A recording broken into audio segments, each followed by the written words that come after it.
Assalamualaikum warahmatullahi wabarakatuh. Nahmadukallahumma kama ammartana an nahmad wa nusalli wa nusallimu ala sayyidina Muhammadin wa ala alihi wa ashabihi wa tabi'in wa tabi'ihim bi ihsanin ila yaumi liqa'illahi samad. Amma ba'du. Sahabat salami rahimakumullah. Alhamdulillahirabbil alamin, kita kembali berjumpa masih dalam program belajar membaca Al-Quran metode salami. Pada kesempatan kali ini kita akan membahas tentang mad lazim. Pembahasan kita kali ini akan kita ambil referensinya dari kitab Tuhfatul Atfal yang ditulis oleh Syekh Sulaiman bin Hasan bin Muhammad Al-Jamzuri.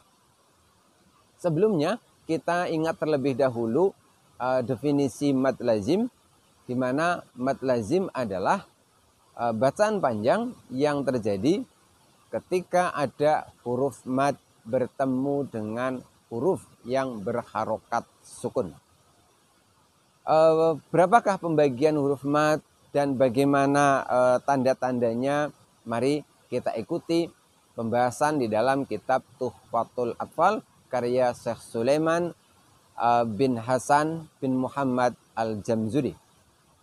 Kita mulai yang pertama tentang pembagiannya. Disebutkan dalam kitab Tuhfatul Atfal, aqsamu lazimin ladaihim arba'ah.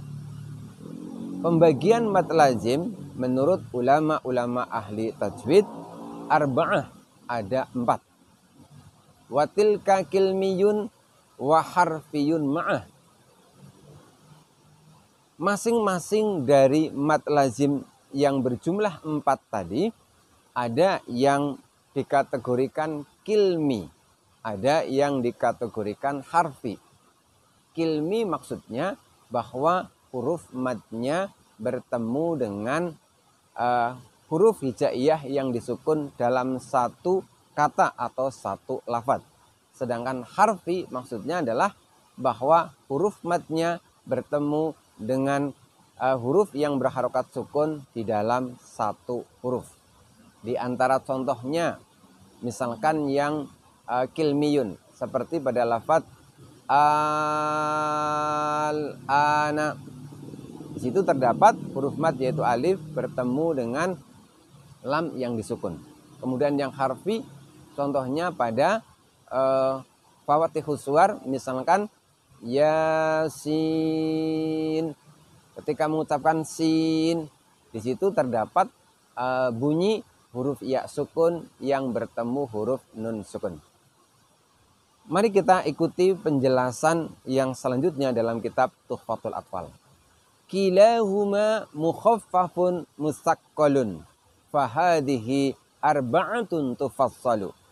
Kilahuma, masing-masing dari mad lazim, baik yang kilmi maupun yang harfi, mukhaffafun mutsaqqalun.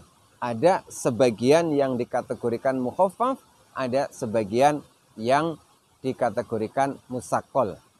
Fahadhihi arba'atun tufassal. Dari pembagian inilah 4 mad lazim itu akan dijelaskan. Jadi intinya bahwa mad lazim yang terbagi menjadi 4 itu sebenarnya berasal dari 2 kelompok, yaitu kelompok mad lazim kilmi dan kelompok mad lazim harfi. Hanya saja masing-masing nanti akan terbagi menjadi 2. Ada mad lazim kilmi mukhaffaf, ada juga mad lazim kilmi musaqqal.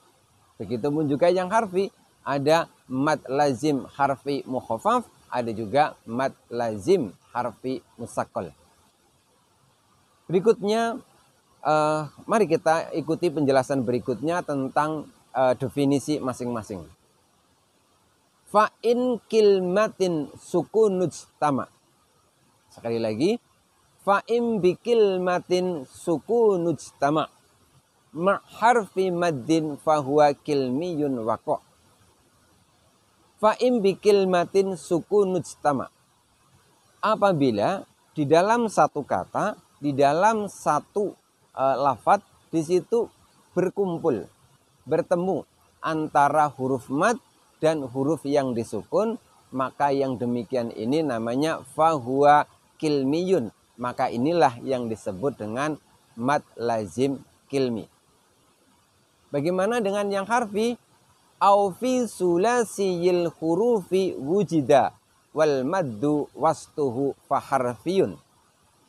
Sedangkan yang mad lazim harfi ini terdapat pada huruf-huruf hijaiyah yang merupakan pembuka awal surat, yang apabila diuraikan ternyata terdiri dari sulasiyil hurufi, terdiri dari 3 huruf. Wastuhu dan wal maddu wastuhu, dan ternyata huruf yang tengahnya adalah huruf mad. Kembali contoh yang tadi saya sebutkan, seperti pada lafadz misalkan al-ana. Dalam satu kata tersebut, di situ terdapat huruf mad yaitu alif bertemu dengan huruf sukun, dalam hal ini adalah lam. Lalu pada contoh sin, atau contoh yang lain semisalkan nun, atau mungkin mim. Kita ambil contoh pada huruf sin. Huruf sin di situ ketika diuraikan ternyata di situ terdapat 2 huruf, yaitu huruf sin itu sendiri, lalu huruf ya sukun sebagai huruf mad, lalu huruf nun sukun. Jadi yang mad lazim harfi itu adalah mad yang terdapat pada huruf hijaiyah pembuka awal surat, di mana huruf tersebut ternyata terdiri dari 3 huruf dan huruf tengahnya adalah huruf mad. Kemudian yang berikutnya, bagaimanakah kita membedakan antara yang mukhaffaf dan yang musaqqal? Berikut ini penjelasan dari Syekh Sulaiman. Kilahuma musaqqalun id udhima. Masing-masing dari keduanya, dari mad lazim kilmi dan mad lazim harfi, itu musaqqal. Kapan itu musaqqalnya? In udhima. Apabila di situ terjadi proses idhom, yaitu proses peleburan dari satu huruf ke huruf yang lain. Di dalam Al-Quran kita bisa melihat tandanya adalah adanya harokat tasdid. Coba perhatikan lafadz berikut ini. Kafatan. Di situ kita dapati huruf mad yaitu alif, lalu bertemu dengan huruf fa yang ditasdid. Fa tasdid di sini sebenarnya berasal dari 2 huruf fa, yaitu di situ terdapat huruf fa sukun, lalu huruf fa sukunnya diidghamkan ke huruf fa yang berharokat fathah. Lalu huruf fa berharokat fathah diberi tanda tasdid. Ini contoh yang mad lazim kilmi musaqqal. Jadi lazimnya dalam satu lafadz atau satu kata. Kemudian contoh yang mad harfi musaqqal. Simak baik-baik. To sin mim. Huruf sin di sini ketika bertemu dengan mim, maka di situ sinnya udhima, diidghamkan ke huruf mim. Jadi sekali lagi, kilahuma musaqqalun. Artinya masing-masing dari keduanya musaqqal. Kapan itu? In udhima, ketika terjadi proses idgham. Khusus untuk mad lazim harfi, yang musaqqal hanya terjadi ketika huruf sin bertemu dengan mim dan huruf lam bertemu dengan huruf mim. Bagaimana dengan yang mukhaffaf? Kita lihat penjelasan berikutnya. Mukhaffafun kullu idza lam udhima. Sedangkan yang mukhaffaf itu terjadi apabila huruf matnya bertemu dengan huruf yang disukun namun tidak terjadi proses idgham, tidak ada yang dileburkan. Contohnya seperti yang di awal tadi saya sebutkan pada lafaz al-ana. Di situ tidak terjadi proses idgham. Kemudian contoh yang mad lazim harfi mukhaffaf. Contohnya misalkan Yasin, atau contoh yang lain alif lam ro. Jadi lam di situ tidak idgham ke huruf ro. Sahabat salami rahimakumullah. Kemudian yang terakhir yang akan kami jelaskan di sini bahwa yang mukhaffaf itu cara bacanya itu lebih ringan, berbeda dengan yang musaqqal. Khusus pada mad lazim kilmi yang musaqqal di situ wajib nabroh. Jadi ada suara berat, ada tekanan. Misalkan pada lafaz kafatan. Nah, disitulah yang disebut dengan musaqqal. Di situ ada nabroh, ada sedikit tekanan. Kemudian khusus untuk yang musaqqal pada mad lazim harfi, karena di sini musaqqalnya terjadi pada huruf mim, maka di sini tidak terjadi nabroh atau penekanan. Ini disebabkan karena huruf mim ini memiliki sifat hunah atau berdengung, di mana sifat hunah ini tidak bisa dipraktekkan dengan cara ditekan. Coba perhatikan baik-baik. Bo sin mim.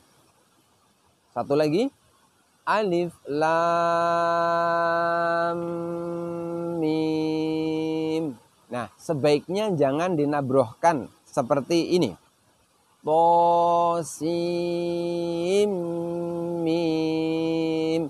Atau alif lam mim. Nah, dua contoh yang terakhir itu sebaiknya jangan mempraktekkan seperti itu. Karena apa? Karena mim di situ walaupun tasdid dia tidak boleh dinabrohkan walaupun dia musaqqal. Alasannya adalah karena dia punya sifat hunah, di mana sifat hunah ini dari segi definisinya adalah suara lembut keluar dari al-khaisum, yaitu pangkal hidung, keluar tanpa tekanan. Sahabat salami rahimakumullah, demikianlah penjelasan tentang mad lazim yang bisa dibaca sendiri di kitab Tuhfatul Atfal karya Syekh Sulaiman bin Hasan bin Muhammad Al-Jamzuri. Mudah-mudahan bisa dipahami, mudah-mudahan bermanfaat. Insya Allah kita akan berjumpa kembali pada pembahasan yang lain. Billahi taufiq wal hidayah, waridho wal inayah. Wassalamualaikum warahmatullahi wabarakatuh.